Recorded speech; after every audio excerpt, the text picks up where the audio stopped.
Hello, welcome to week 3, where we're talking about creating and sustaining commitment and cohesion. And one of the things that we first tackle in this area is communicating effectively and honestly. So there are really important areas of what we're discussing this week. So let's have a look at the basic model of communication. So if we think of noise as interfering in all the channels of communication, so there's going to be some interference, or we'll call it noise, that stops the message being received by the receiver in the way that the communicator sent it or encoded the message. So it's really important to understand how this model works. So if we think of the communicator as the generator of the message, that they use encoding in the message, and that there is a message formed and a medium used. Maybe the medium could be email or SMS or face-to-face, and one of these channels is richer than the other. Face-to-face is a richer channel because you immediately get feedback about what's being said. SMS and email require someone to close the loop to make sure that they've understood the message, and that's really important. That aspect of communication with SMS and email doesn't exist. You can send the SMS, but who knows if the receiver received it or even read it. And then there's decoding, and then the receiver receives the message. There is this feedback loop that's necessary with some forms of communication, and I would say that, in use of less rich channels like email and SMS, you're going to have this feedback loop for it to make sense. So let's now talk about those barriers to effective communication and what that means.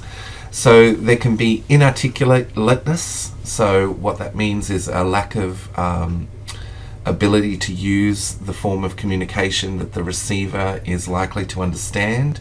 You're inarticulate with those tools. There are hidden agendas, so maybe the communication is not being communicated honestly and effectively, and that can change how the message is interpreted, and people can interpret messages that are effective and honest as not being so, and then may act on messages that have a undercurrent of a hidden agenda. Status is important in communication. You have to understand the status in order to communicate effectively. If I have to talk with the dean of the school, let's say, I'm going to write an email in a certain way because of the status that's involved there. Maybe I would write and use different language if I'm writing and complaining about my phone bill to Telstra. You're going to have to be aware of status when you write emails or communicate in any form. There can be hostility, distractions, and differences in communication style. And also part of effective communication is making sure that you're aware of organisational norms and patterns of communication. So in a professional context, sometimes it's appropriate to say, "Have a great day" at the end of your email. That might be an important thing to wish a colleague well for their day. If you've discussed something in the email which you think that they might misinterpret, you might like to put a strong statement like that just to show that you're communicating effectively and honestly. All right, discovering the left-hand column. So the left-hand column, what's this all about? Well, you need to think about what is the thought, but it's not directly communicated, and then what is said.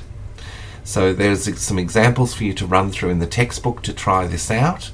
And it's a very different approach than perhaps you're used to, but it's analysing your thoughts and emotions and how they translate to communication. It's a fun exercise, and students in the past have really enjoyed doing that.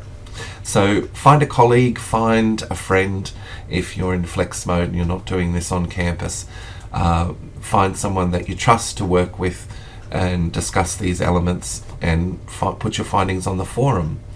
And I know that Wendy in Mackay at the moment is arranging some on-campus sessions with other students, and I'd encourage you to form a study group like Wendy is doing.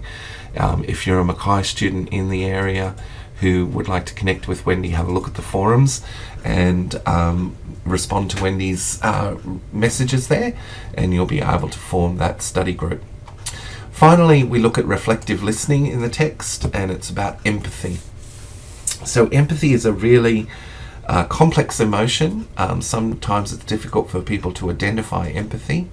But one thing I would say to you is, if you've ever cried at a movie, that means you're putting yourself in the shoes of the characters who are in the movie. You've become emotional about it. You're involved in their story. That's using those empathy muscles in the brain. That's you exercising that area of the brain that generates empathy. And empathy is vitally important for reflective listening. When you are reflective listening, you're doing a lot of nodding. You're saying, aha, I see. You're not evaluating people, judging, or trying to rush to advise them about what to do. You're actually just listening about what they have to tell you, and you're showing signs that you are listening by nodding your head, saying aha, maybe even saying some verbal words like I see or I understand what you're saying, those things, so that they know that you're actively engaged in reflective listening, and what they're talking about is important to you. And use open-ended questions when you're reflective listening. So when it's your turn to contribute, make sure that they're open-ended questions. They're not questions that require a yes or no answer, but elicit more information than just yes or no, and that will allow you to practice reflective listening in a really positive way. So that's all of the slides that we have this week. There's just 6 of them.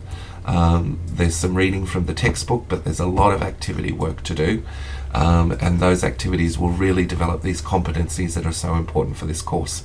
Have a great week, and if you've got any questions, email them, phone me, or post it on the forum. All right, good luck. Bye-bye.